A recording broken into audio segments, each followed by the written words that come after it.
We don't want to tell anybody how to live. That's up to you. If you want to make the best of yourself, feel free. If you want to ruin your life, we'll try to stop and make it but it's a waste. We look over the country as it is today, we see so much waste.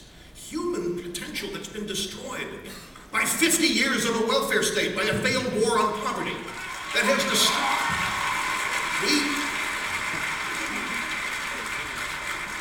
We love the people of this country, and we want this to be the greatest country it can be, but we do understand, as people created and endowed by our Creator, we're all individuals. We resist the effort to group us. We resist the effort to make us feel that we're all the same, that we're no different than anybody else. We are all different. There are no two things or people in this world who are created in a way that they end up with equal outcomes. That's up to them. They are created equal to give the chance.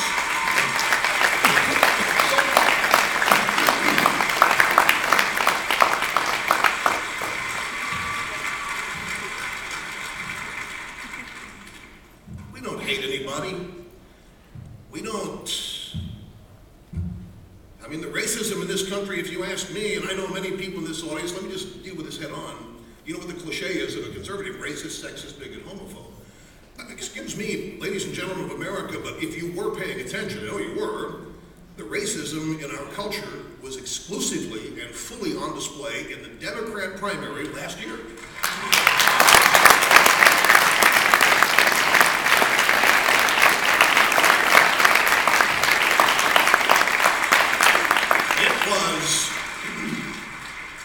It was not us asking whether Barack Obama was authentic.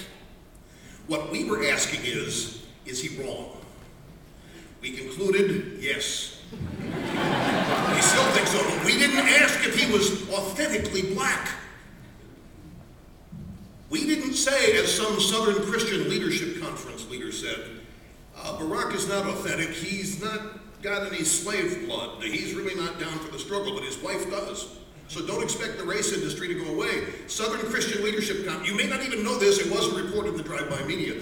The racism, the sexism, the bigotry that we are all charged with, just so you across the United States of America know, and you will see demonstrated here as the afternoon goes on, doesn't exist on our side. We want everybody to succeed.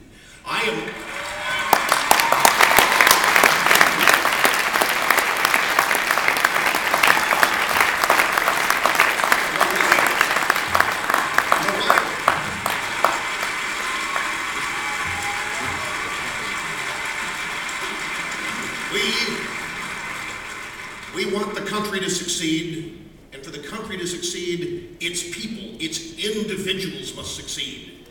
Every one among us must be pursuing his ambition or her desire, whatever, with excellence, trying to be the best they can be, not told, as they are told by the Democrat Party, you really can't do that, you don't have what it takes, besides, you're a minority, or you're a woman, and there are too many people who are willing to discriminate against you. You can't get anywhere. You need to depend on us. Well, take a look. Someone has to say this. I am thrilled for the opportunity to say it in my first national address to the nation. I'm going to touch on this in more detail in a moment, but this is just to get you thinking.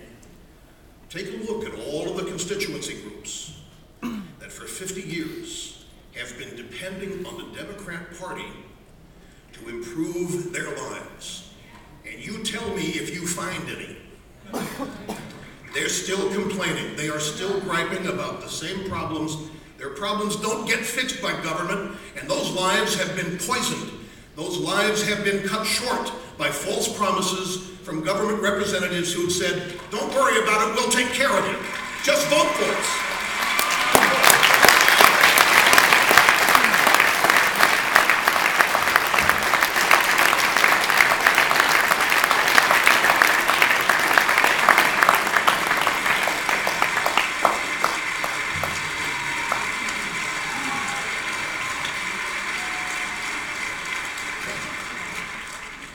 For those of you just tuning in on the Fox News channel or C-SPAN, I am Rush Limbaugh, and I want everyone in this room and every one of you around the country to succeed.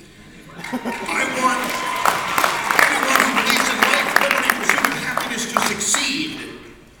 And I want any force, any person, any element of an overarching big government that would stop your success. I want that organization, that element, or that person to fail. I want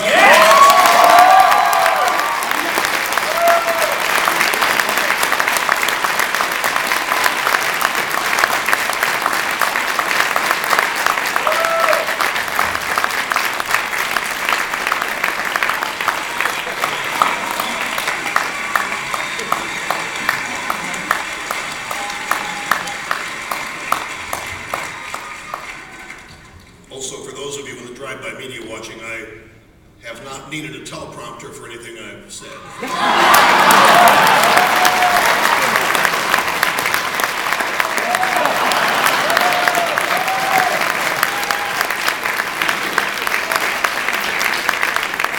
And nor do any of us need a teleprompter, because our beliefs are not the result of calculations and contrivances. Our beliefs are not the result of a deranged psychology. Our beliefs are our core. Our beliefs are our hearts. We don't have to make notes about what we believe. We don't have to write down, oh gee, does I believe it, do I believe it? We can tell people what we believe off the top of our heads, and we can do it with passion, and we can do it with clarity, and we can do it persuasively. Some of us just haven't had the inspiration or motivation to do so in a number of years, but that's about to change.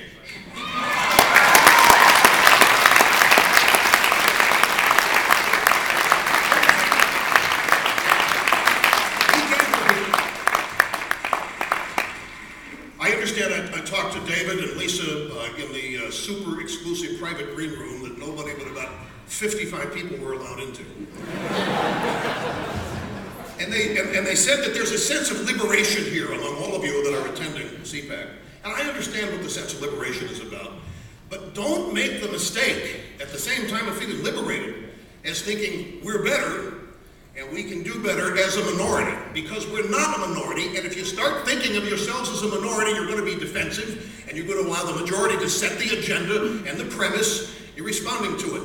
The American people may not all vote the way we would wish them to, but more Americans than you know live their lives as conservatives in one degree or another. And they are waiting for leadership. We need conservative leadership. We can take this country back. All we need is to nominate the right candidate. It's no more complicated than that.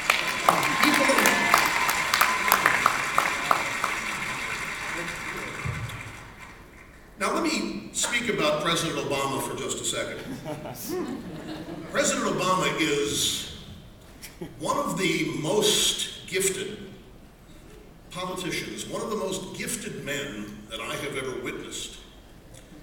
He has extraordinary talents. He has communication skills that hardly anyone can surpass. No, seriously. No. I'm being very serious about this. It just breaks my heart that he does not use these extraordinary talents and gifts to motivate and inspire the American people to be the best they can be. He's doing just the opposite, and it's a shame.